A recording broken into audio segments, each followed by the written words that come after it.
오늘 첫 번째로 살펴볼 기업, 덕산 하이메탈입니다.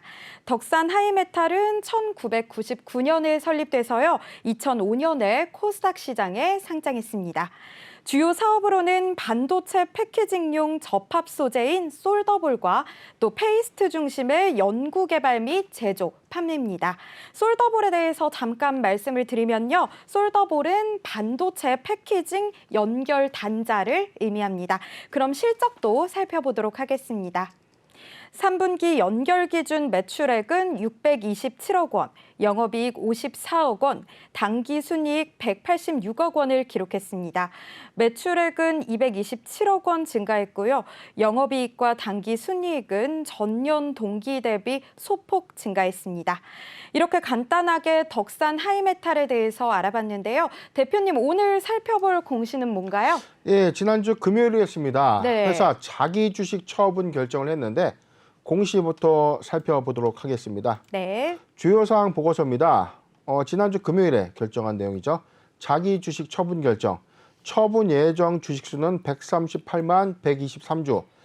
대상의 주식 가격은 19,516원입니다. 처분 예정 금액은 전체 269억. 종가 기준에서 한 19,516원 할인율을 모두 반영한 수치인데 269억 원에 해당되는 138만 주의 처분 소식을 밝힌 겁니다. 처분 예정 기간은 1월 17일 오늘이죠. 오늘 이 시간에 거래가 이제 정규장이 끝나고 나면 시간에 단일가에서 좀 거래가 되겠다는 거고, 처분 방법입니다. 시간의 대량 매매. 시간 오늘 이제 정규장이 끝나고 매매 거래 체결을 하겠다. 처분 전 자기 주식 보유 현황을 보겠습니다. 지금 이 기타 주식에서 112만 주 그리고 배당 가능 이익 범위 내 취득한 25만 9,610주. 자, 전량 처분인데요. 지금 112만 주에 25만 주니까 기타 취득은 회사가 기존에 자기 주식을 취득한 요건을 갖고 있던 거고, 배당 가능 이익 범위 내 취득했다는 건 이후에 주주 이 환원 정책의 일환으로 이 취득한 이 지분을 좀 의미합니다. 회사의 이익금 안에서 자사주를 주가 안정화를 위해서 이제 취득했다는 주식이 25만 9천 주인데, 전체적인 어떤 비율은 이 비율을 좀 나눈 것 뿐이지 138만 주 모두를 처분하게 되는 거죠. 내용을 좀 더 볼게요. 네. 자, 그렇다면 왜 파는 건가? 지금 처분 대상자별 이 대상자는 타임폴리오 자산운용 그리고 마이다스 에셋 자산운용이 각각 인수를 하게 되는 겁니다. 지금 뭐 내용을 좀 더 보면 지금 용도는 좀 안 나와요. 여기 있죠. 처분 목적입니다. 설비를 증설하고 운영자금을 확보할 목적이다. 즉 회사는 보유하고 있는 자기 주식을 처분해서 회사의 설비를 늘리고 그리고 운영자금으로 좀 활용하겠다라고 밝힌 공시가 되겠네요. 네, 기업이 자사주를 처분한다는 공시 보고 왔는데요. 근데 자사주가 단기에 제3자에게 매각이 된다면 주가에 부담으로 작용하지 않을지는 궁금합니다. 그렇죠. 통상적으로 이런 거죠. 회사가 회사의 명의로 갖고 있던 주식을 유통되지 않는다면 그만큼 이 자기 주식이 시장에 유통되지 않는다는 건 그만큼 유통 차원에서는 오히려 물량의 어떤 부담감이 좀 적을 수 있는데, 지금 결코 뭐 적지 않은 지분이 시장에 만약에 풀린다, 당장에 풀린다면 호가나 시장에 어떤 영향을 줄 수 있는 건 충분하죠. 그런데 지금 이 대상자들의 이력을 좀 보면, 자, 내용을 볼게요. 자, 오늘 이 처분 대상의 가액은 한 19,500원. 그리고 이 취득한 당사자가 자산운용사예요. 지금 자산운용사가 취득을 했다는 것은 종가 14일 종가의 할인율 4.8%를 적용한 금액으로 좀 취득한 이 금액을 당장, 자, 지금 오늘 호가를 좀 잠깐 볼까요? 지금 19,300원입니다. 19,300원인데 이 회사가 지금 19,300원이면 오히려 더 고가의 매수를 하게 되는 셈인데, 자, 이거를 지금 뭐 100원, 200원 먹겠다고 인수를 했을까? 자, 아니라는 거죠. 지금 자산운용사 포트 안에서는 할인율을 적용해서 매수를 하는 것이 향후에 이 회사의 어떤 가치를 고려해서 좀 매수한 것이 아닌가. 대량의 주식을 블록 매수를 좀 했다는 것은요, 오히려 당장의 주가의 어떤 차익 이익보다는 향후 지금 이 덕산 하이메탈의 어떤 이 실적 부분이 올해 좀 상당히 좀 좋았다는 거죠. 실적 좀 보면은 627억이죠. 그리고 영업이익 54억, 당기순이익 186억을 좀 기록했는데 지금 소폭의 어떤 영업이익 증감 효과는 좀 있었지만 네. 매출액 부분에서는 좀 크게 좀 증가를 했다는 거죠. 그만큼 회사가 선투입되는 어떤 이 고정비들의 지출은 좀 늘어서 수익 지표에서는 크게 뭐 증감 요인은 좀 없었지만 매출액의 어떤 극대화에 우리가 좀 주목해 볼 필요가 있다는 겁니다. 자, 이러한 요인들이 덕산 하이메탈의 어떤 매수 요인을 좀 고려했을 때 충분히 자산운용사에서 포트로 좀 편입할 만한 그런 이슈가 아니었나 이제 확인되는 공시가 되겠습니다. 네, 아무래도 실적을 기대해봐도 좋을 것 같다라고 말씀을 해주셨는데 최근에 또 패키징 기판 업황이 매우 좋잖아요. 패키징용 집합 소재인 이 솔더볼의 수요도 늘어나겠죠? 그렇죠. 지금 이 네. 솔더볼이 이 회사의 어떤 주력 이 제품인데 네, 장점은 좀 뭐냐면 마이크로 솔더블이라고 해서 이제 초미세입니다. 초미세 정밀 솔더블을 조금 만들어서 이제 공급하는데 이 수요가 디스플레이 시장에서 어떤 확대되는 또 요인을 좀 가지고 있다는 거예요. 지금 최근 어떤 실적적 요인을 보면은 네. 잠깐 좀 분기 보고서부터 보고 올게요. 네. 좀 같이 보는 게 좀 좋을 것 같아서 네, 한번 보도록 분기 보고서 하겠습니다. 11월 15일자 내용을 좀 보면은 지금 이 회사의 최근의 매출 포지션을 좀 보면 네, 전체 최근 연결 3분기 기준에서 보면 덕산 하이메탈의 이 솔더블 파우더웨이 매출 비중이 전체 74%입니다. 지금 반도체 패키징용의 어떤 공정 소재로 좀 들어가는 비용인데 지금 내용이 통상적으로 여기 볼 건 아니죠. 지금 이 내용을 좀 더 보도록 하겠습니다. 네, 회사의 주력 매출 부분이 삼성전자, 하이닉스, 네. 스텝, 스펙, 코리아, 시그네틱스 같은 지금 디스플레이 관련된 업황으로 모두 좀 납품되고 있는 흐름이고 매출 포지션이 전체적으로 어떤 보면 수출 비중은 좀 감소하고 있지만 내수가 좀 크게 좀 증가되고 있고 자 이런 요인을 봤을 때 지금 국내 어떤 이 적용 요소에서는 상당수 좀 증가될 수 있는 요인을 갖고 있다.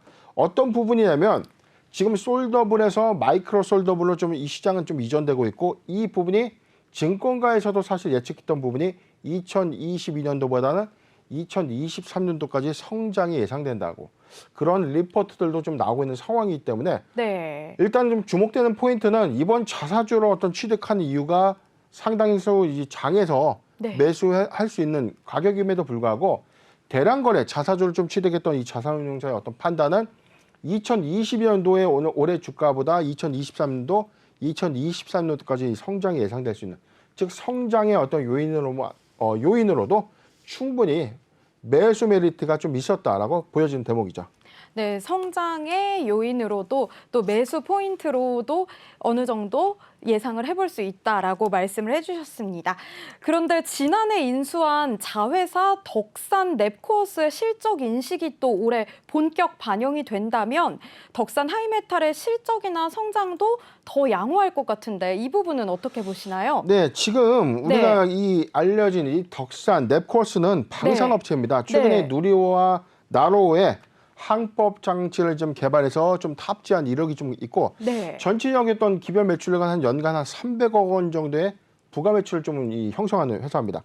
지금 이 회사가 항법 장치 이외에 뭐 자율주행이라든지 그다음에 네. UAM 도시망공 모빌리티에 들어가는 어떤 기술력도 좀 갖출 수 있는 어떤 기술 개발력을 좀 갖고 있기 때문에 네. 회사가 현재 영위하고 있는 이 솔더블 사업 이외에 신규 사업 구도로 좀 확정된 만큼 방산업체의 어떤 이 사업 외에는 자율주행 또는 이 차량용 모빌리티 사업까지 지금 연계해서 자 반도체 부분과 모빌리티의 어떤 연계 선상에서는 사업이 충분히 시너지가 좀 날 수 있는 부분이기 때문에 작년 5월에 인수한 덕산 넵코어스의 어떤 인수 의향 부분인데 지금 여기 분기 보고서를 좀 자세히 보면 나와 있습니다. 한 번 더 보도록 할게요. 네.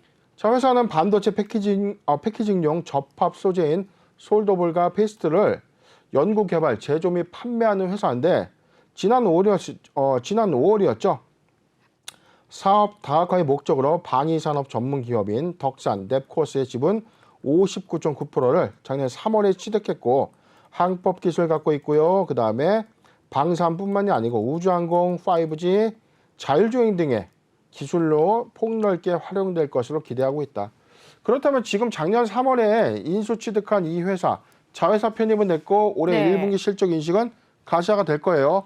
연간 300억 원 플러스 알파의 어떤 인식, 매출 인식 효과가 좀 있을 건데 그렇다면 지금 주력 사업 이외에 이 사업을 아까 나왔던 힌트적인 부분에서 5G, 자율주행까지 좀 더 이 접목시켜서 시장을 좀 더 확대해 간다면 성장성은 어느 정도 예상되고 있는 상황인 것입니다.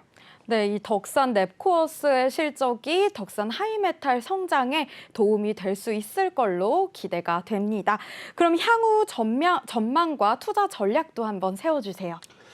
네, 지금 일봉상 네. 차트를 좀 보면은 네. 사실 이 덕산 하이메탈 네. 실적적인 어떤 기반 효과로 인해서 점진적인 어떤 주가는 사실상 우상향의 어떤 흐름들을 좀 잘 보여왔던 네. 종목이었죠. 최근에 단기 어떤 주가의 어떤 조정 요인 이 포인트죠. 자, 조정 요인은 있었지만 이거는 크게 우려할 만한 사항은 아니었던 겁니다.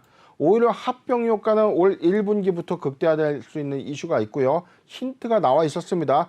자산운용사가 시가보다 하회하는 금액으로 자사주를 좀 취득했던 이 포인트인데 네. 자, 그렇다면 여기서 향후 올해 이 반기 실적 내지는 3분기까지 좀 실적적인 요인을 한번 지켜보는 체크 포인트가 하나 있고요. 네. 연결 인식이 올해 1분기부터 반영이 좀 된다면 매출과 영업이익은 좀 더 증가될 수 있는 요인이 있죠. 그렇다면 저는 상반기 실적까지 좀 가져가는 포인트가 좋지 않겠는가. 네. 자, 저는 매수 구간을 좀 보여주는 부분인데요. 지금 보면은 자, 지금 이 지지선이라고 보여지는 구간 18,200원입니다. 네. 18,200원이 이탈되지 않는다면 보유자 관점에서는 보유해도 괜찮은 구간이 맞고 신규 매수적 구간은 자 18,700원에서 2만 원, 18,700원에서 2만 원 구간까지는 매수해도 괜찮은 구간으로 좀 보여지는데 자 포트 비중 10%의 분할 매수 의견을 좀 제시해드리고 가능한 힌트가 나와 있던 이 운용사의 자사주 할인가액보다 네. 하회하는 구간에 좀 매수한다면 그래도 매수를 좀 잘하는 것이 아닌가. 실적적인 측면, 반기 실적, 그다음에 연결 인식되는 시점으로 운용될 수 있는 부분, 솔더블 외에 5G, 그다음에 아까 하나 더 있죠. 자율주행. 네. 자율주행 관련된 모멘텀 부각돼 한 번 더 시세가 좀 나올 수 있다는 점 잘 참고하셨으면 좋겠습니다.